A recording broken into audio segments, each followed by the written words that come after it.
Good morning, everyone, and welcome to our second live stream of 2024. Today, we're going to explore how HR teams can free up time using HR software. It's no secret at all that HR teams are overworked, with a wide variety of worrying about all sorts of things, sickness, absence increasing. Is there some sort of impact on bonuses? Which department has the most churn? All sorts of things going through HR professionals' head. Last year, Gartner surveyed 217 HR leaders and found that prioritization is becoming harder and harder for those individuals and their teams. 55% are getting more requests for a wider variety of topics. 61% are getting more requests to support leader, management, and team effectiveness. 63% are getting more requests to change management support.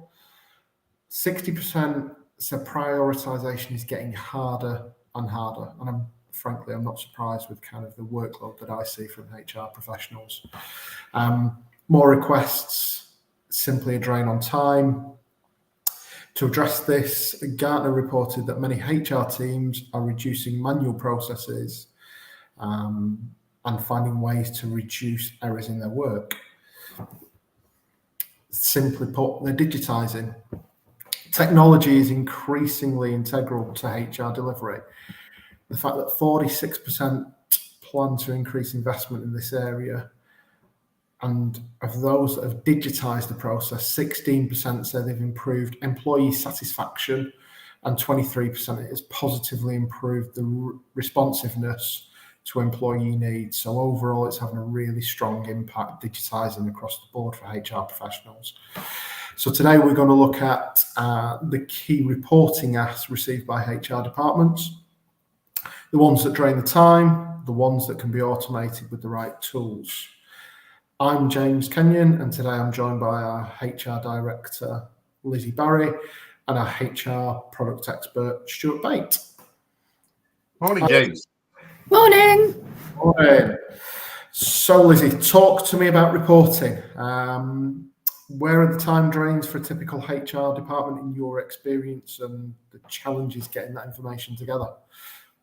Oh, that's a great question to get us started today. So I think everybody on the call can probably agree with me that there are lots of different reporting requirements and drains that they find on their time pulling the information together. So obviously there's lots of legislative reporting, so things that you need to do to be legally compliant. But there are also things that we find really common come as requests across HR professionals' desks on a regular basis. And this could be things like regular reports for the board or the executive team, regular reports for finance. So particularly if we're also involved in the payroll processes, but really making sure that finance have the information that they need to do their weekly and monthly, quarterly and annual reports.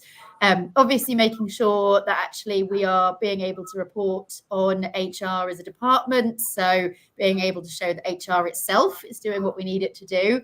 And I think, again, I can speak for everybody when we also say a shed load of ad hoc requests that come through as well. So, this can be anything from a manager wanting some information about their team, or someone senior within the business wanting to understand, a wider pot of information about a different department. Lots and lots of different things that we find come through, that some of which are very repetitive and need to happen all the time, and some things which take us by surprise and then can take a long time to pull together. So certainly from my own experience, and I'm sure from the experience of many people who've joined us today, these can be hugely manual tasks getting these things together, and might take days to make sure that you've got all the information that you might need to pull from 6 different data sources. You might need to email various different people, be downloading things from various different systems. And then from there, you also might need to manipulate the data to get it all in one format, to get everything aligned for how really then the person who's going to use that data in the format that somebody actually needs it. So I know that this is a lot of manual time for HR teams. And James, as very much you said, we know that HR is very busy. What we want to be able to do is free up our time to doing really value add things like strategic initiatives or focusing on actually generating those good relationships with employees and managers. And actually, if you're doing a report each week that you need to do each week and takes a couple of hours, that's a real time drain on work you could be doing to add real value if you can automate this sort of report. So we also recognise that lots of the strategic initiatives that we want to get involved in, so things like helping with change projects, supporting individual departments, and making sure that all of the great work that we do actually is supporting things like new talent or progression and growth. A lot of those things are really important, and often we find in HR that we don't always have the time we want to be able to focus on them if we're, again, just stuck doing that manual reporting that takes us so much time. So lots of different time drains that we've got there in terms of reporting, James. Yeah, and it always amazes me when I speak to HR teams, the amount of reporting that they have to do. And also sometimes, frankly, the frustration they have with management where they go, I want this report. And then all of a sudden they go, you forgot to add this line of data in, please, can you add that now? And that proves to be a bit of a challenge for a lot of businesses.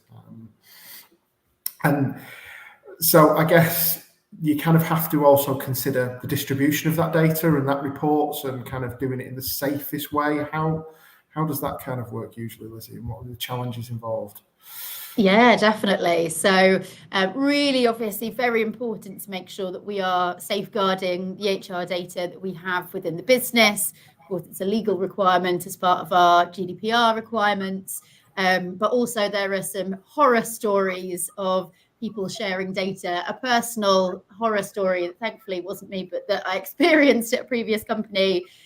We had a payroll manager once who accidentally sent out, was also organising a Christmas party, accidentally sent out the final payroll file to the Christmas party invite list. Horrendous. Probably the worst thing you could possibly think of to have done, but a really great pause for all of us as HR professionals to go, how are we making sure that our data is going to the right place? Are we always password protecting the data that we're sending? Do we know that we've attached the right thing? Is it going to the right distribution list? All those basics that actually, if you get wrong, can be fundamentally catastrophic for kind of the credibility of HR. So really very important to us to make sure that actually that piece of the puzzle is made as easy as possible. And actually those opportunities for error are really minimized. And I know Stuart's going to talk in a little bit how tools like Cascade can support with some of that by taking that human error risk out of that situation.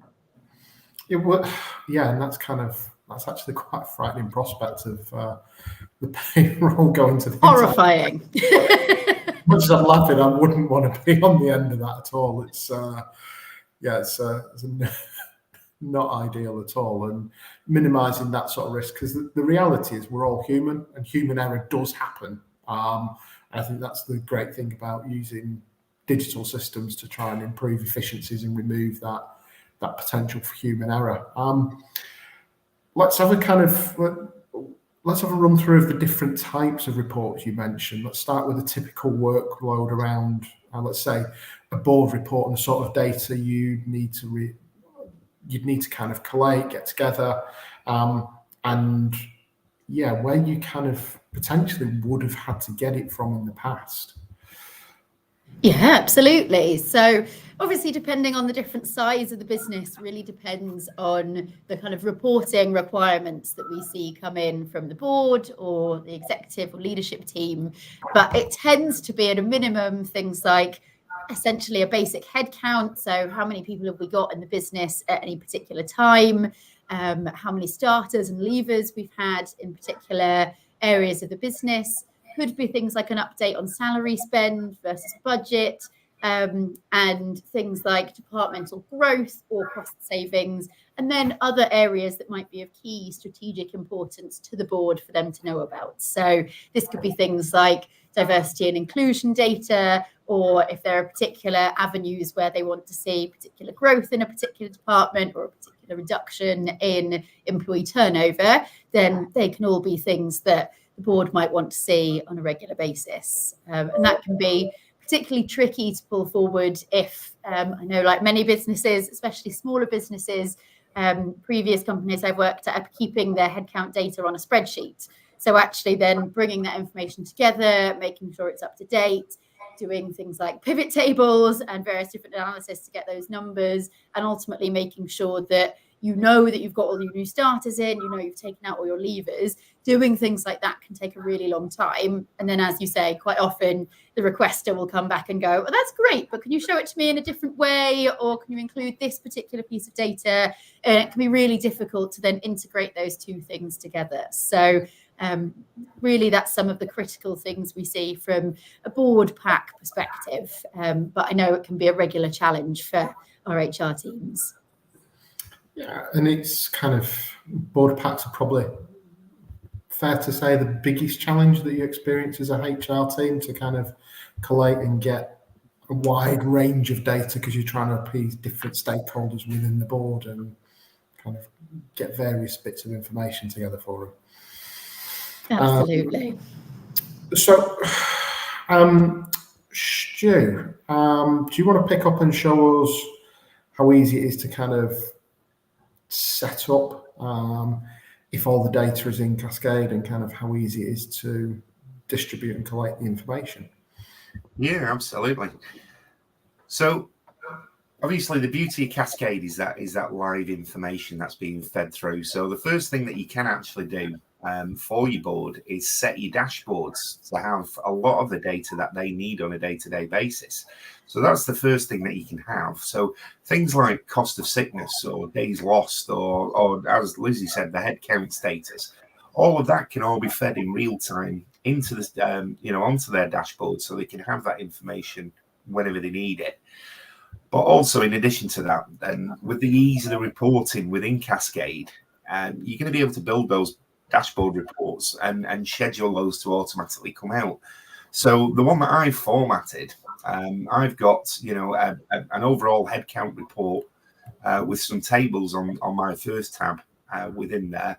But then I've also broken it down to permanent staff. I can break it down into nationalities, genders, length of service, age, even the pay grades. All of that sort of information can all just be collated, fixed on an actual chart like this. That can just be fed whenever they need it. So it's just going to be there all the time for them. But within the actual system itself, under your reports and analysis, that's the beauty of your enhanced office reports. Because once you've built a query within the system, then you're going to be able to, via menu driven, actually build the reports themselves and format them exactly how you want them to be. So there's no report code writing, or you don't need to know the extent of how a pivot table goes together, because everything is menu driven within the system. You're going to be able to choose a pivot table or choose a graph, and those can just be inserted onto the sheets really quickly and easily. So then you can have all of your reports categorized within the system, depending on what those are. So I can break them down to as much as I want. How's that, James? Perfect. Yeah. Lizzie, how does that kind of feel for you, and kind of the amount of time that it works for you and saves for you? Absolutely. No, whenever I think about what we had to do before we used Cascade for being able to do my reports, it still gives me a bit of a shudder, because actually being able to have all of those things so that you've built it once, you've got it exactly how the board wants it to look, and then it just sits there doing that calculation for you. So every time you have a new hire, it knows, it automatically does it. Every time you have a leaver or somebody who moves department, you can then refresh that information and it's already there, because I've spent countless hours, I think, in my career going, oh, okay, well, we did this last week and now the data's updated. So now I need to go through and update all my pivot tables, refresh them, check the data still adds up, all of these sorts of things. All of that kind of pain and administrative headache can just go away from it being able to be automated. So no, it always makes my heart sing seeing how easy it is in Cascade. And I can't even really begin to imagine how challenging it would have been in the old days before computers and digitization to try and collate these reports. And a month goes by, and depending on the size of your business, you can have 20, 30 starters, leavers, and it can make a big shift in your business and kind of what you need to present to the group. So you also mentioned periodical finance reports or reports for finance. What are the typical things that the finance teams look for? Yeah, absolutely. So obviously they are also a really key stakeholder for HR professionals. A lot of the things we do will impact their budgets or reporting. So lots of different things that they look for from us. So this can be simple things like, our payroll reports and that sort of thing, but it can also be things around helping them put budgets together, making sure that they've got their accruals, things like how we're tracking versus the budget, how much bonus we're likely to pay out and what the entitlements are, and if we've predicted any total cost of new initiatives on a per employee basis, or things like benefits or awards or those sorts of things. Actually, they need that oversight to be able to put that into their plans as well. So again, there are some automated or kind of regular reports that they're going to want, but then they're also going to want some ad hoc ones as well. And ultimately, again, being able to automate some of those in Cascade is just really transformative for saving time for us, but also giving real security to the finance team that the data that we're giving is consistent, it's using the same rules as it was in the previous month, and actually they can rely on that data as it's come direct from that system as well. So Stuart, I don't know if you want to share with us some of the great finance reports that we can have. Yeah, absolutely. So, I mean, obviously the sky's the limit in terms of what kind of information that you can send, but I mean, even down to things like minimum wage reports, the system will always include legislation-based reports. So things like that, you can have these kind of reports automatically going out to people in terms of keeping a monitor of the minimum wage. You can also have, full gross to net reports within the system as well. So they can all be presented to finance. But any kind of data that you want on there, and this, in terms of average salary reports, all of those sort of things can all be categorized into ages, genders, length of service, literally any kind of data that you want within there. So it's just a wealth of information that you can grab. But not only that, it also extends to the employees as well. So we can have regular reports, such as total reward statements as well. So if there are any kind of benefits packages, things like that, then you can periodically once a month send out, the true value of working with that organisation because of all the extra benefits that you're getting. So you're not just seeing, what your basic salary is. You're seeing everything the company has to offer. So it's just a nice to have report. That's not particularly essential, but it is, great to have and improves that employee relation with that. Perfect.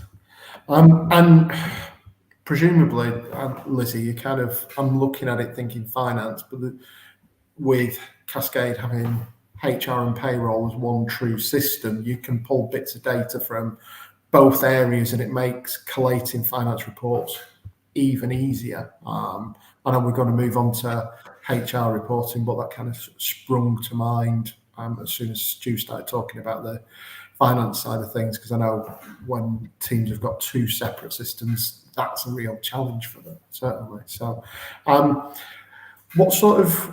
what activity would you typically look at when you're focusing on HR performance reporting, Lizzy? Oh, it's a great question. So again, it really depends on kind of what the business focus is from an HR perspective and what's really important. One of the things that we see often that is a kind of key metric for HR is around employee attrition. So, how quickly are people leaving? What are they leaving for? Have we done an exit interview for them? Really tracking kind of leaver data, because ultimately we know that it's expensive to hire new people, it's expensive to train them. And is it also indicating, if we have a high level of leavers, that actually we have some wider problems within the business that we need to solve as HR professionals? So that's typically a key metric for us. And then some of the insights that we want to be able to draw from that is, are people leaving in a particular department or in particular roles, or if they've been here after a particular length of service?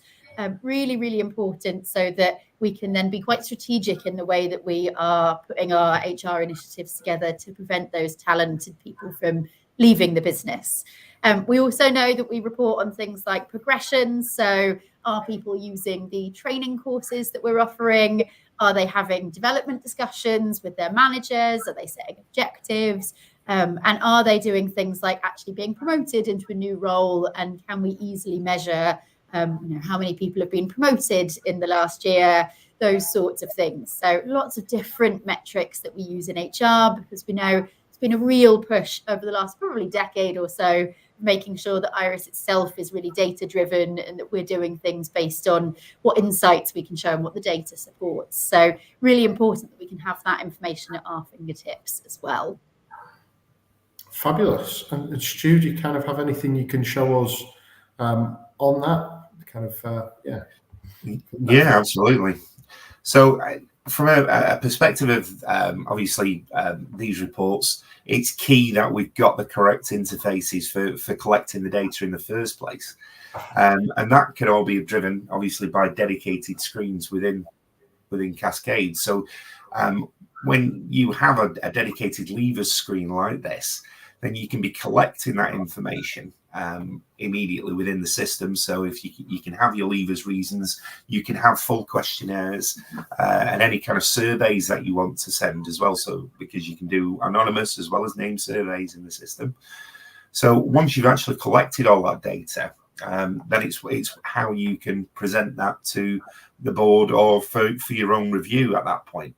So again, this can be integrated into your board reports, or these can be for your own use. But I've got my starters broken down into different departments and different categories within here, and so I can truly analyze that. And then I've got my levers as well, so I can see all the levers reasons. So I can really start looking across the board and see if there's any particular patterns that's emerging, or if there's specific dates, in terms of those levers as well.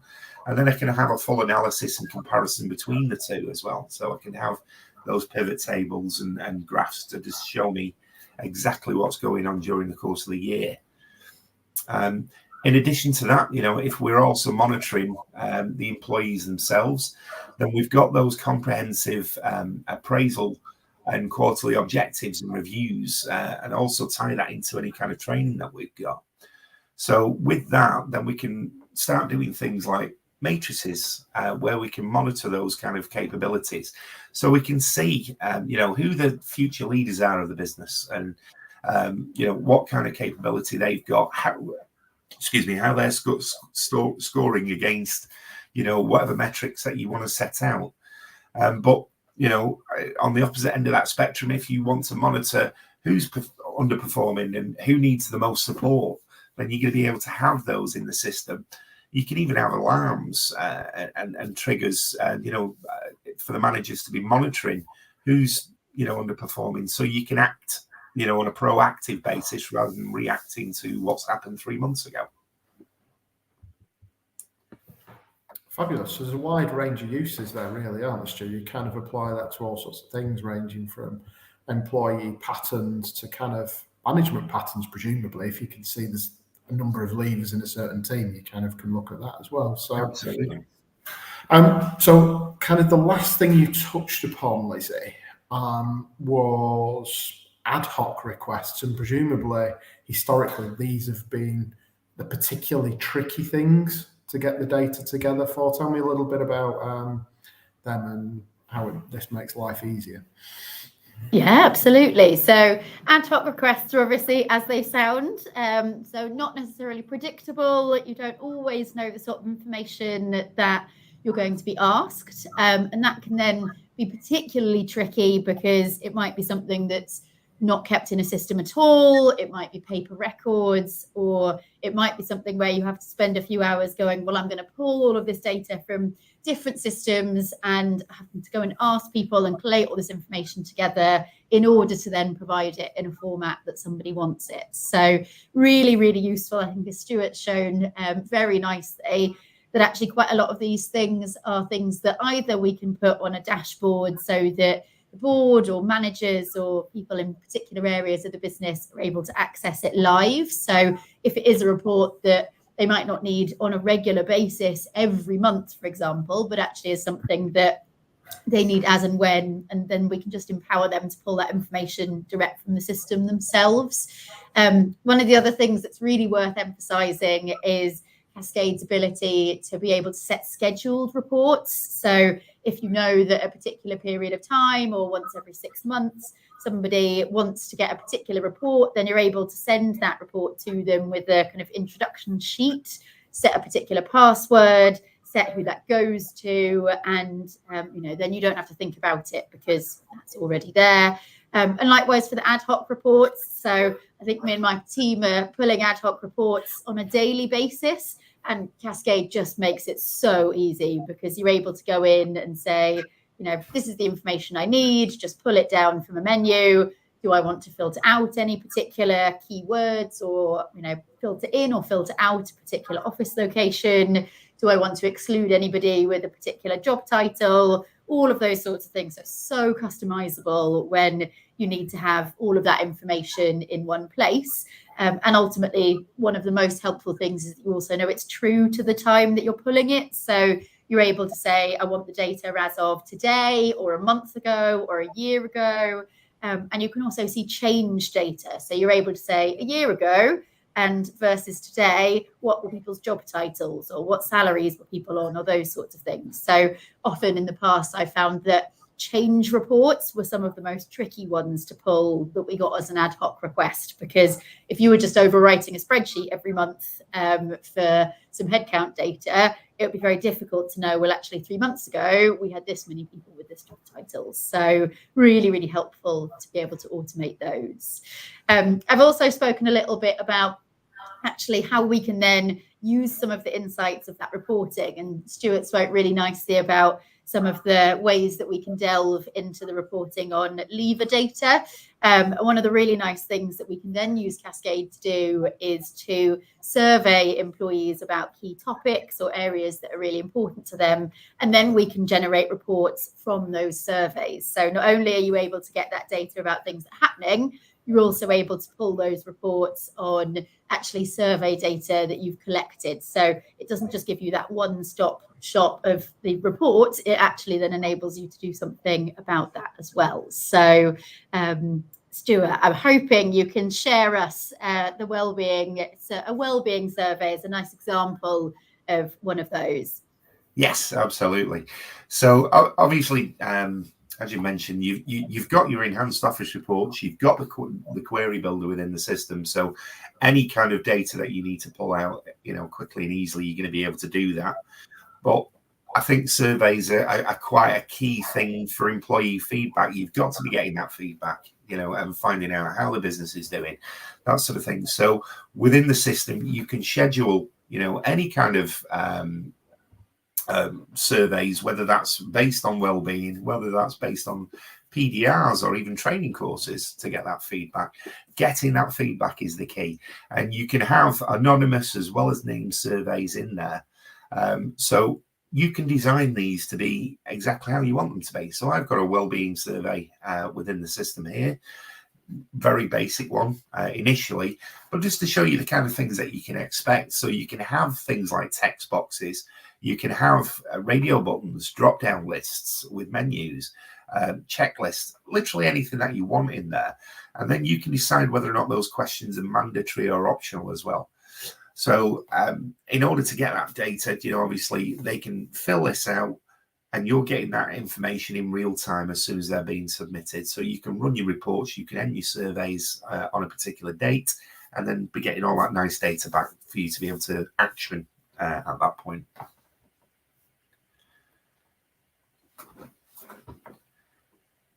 How does that look? I think you're on mute, James, if you're jumping in. Thank you. The favourite phrase of modern day virtual. It really is. I'll just shy away from the next one and hide in the background. Thanks for sharing, Stuart. It's been really useful to see how you can get the most out of the report building features in Cascade. Hopefully everyone's been able to see how creating and automating key regular reports can be.